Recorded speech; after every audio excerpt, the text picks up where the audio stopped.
The word you're probably a little bit tired of hearing. You've definitely grown used to it. That word is whiplash. Oh, boy. We're saying it again because there's more for the economy this morning after another ruling on President Trump's tariffs. A federal appeals court says those tariffs can stay in place, at least for now, after that Court of International Trade ruled that they're likely illegal.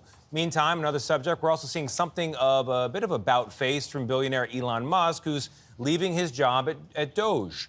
He tells CBS News he now actually disagrees, at least with some of the president's policies. Nancy Cordes is at 1600 Pennsylvania Avenue with more on all this. Nancy, good morning. Good morning, Tony. Whiplash is right. As quickly as one federal court halted the tariffs, another reinstated them, at least for now. And this could end up going to the Supreme Court.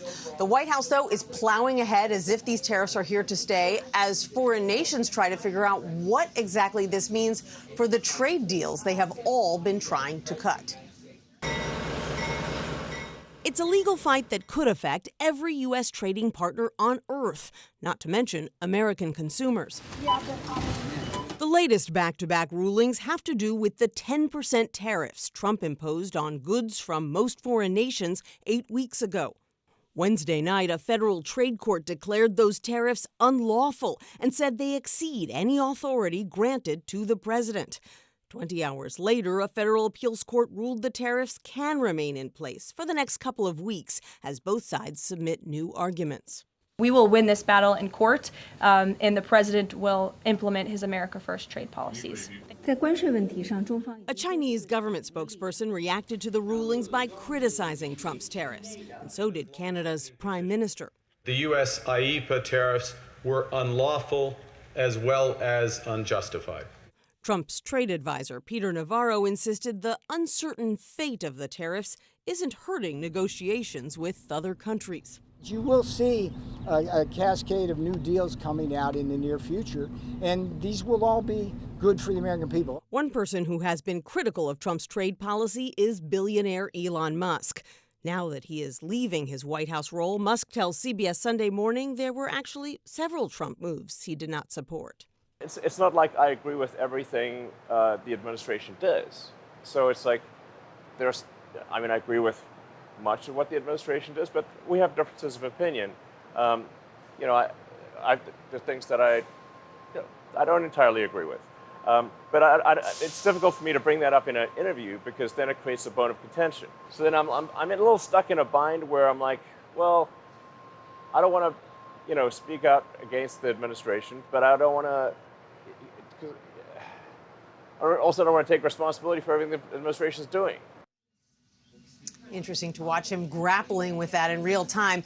Today is Musk's last day, and President Trump announced last night they're going to be holding a press conference together this afternoon in the Oval Office. And it'll be interesting going forward to see if Musk feels more free to voice the differences that he mentioned now that he is no longer a White House employee. We're told that Musk will continue to serve as an unofficial advisor to President Trump and might even call into cabinet meetings from time to time. Tony?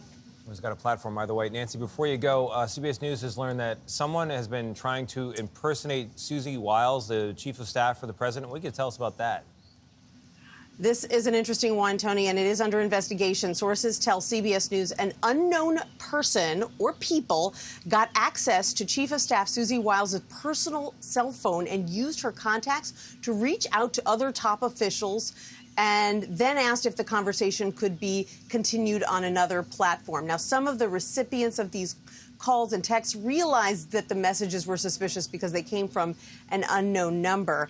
And then Wiles explained to those people that her phone had been hacked. Now, this isn't the first time the administration has had an issue with cybersecurity. Back in March, top officials shared messages with a journalist over Signal accidentally. In response to this incident regarding Wiles, a White House official says, quote, the White House takes the cybersecurity of all staff very seriously, and this matter continues to be investigated. Tony? Not a great look. Nancy, thank you very much.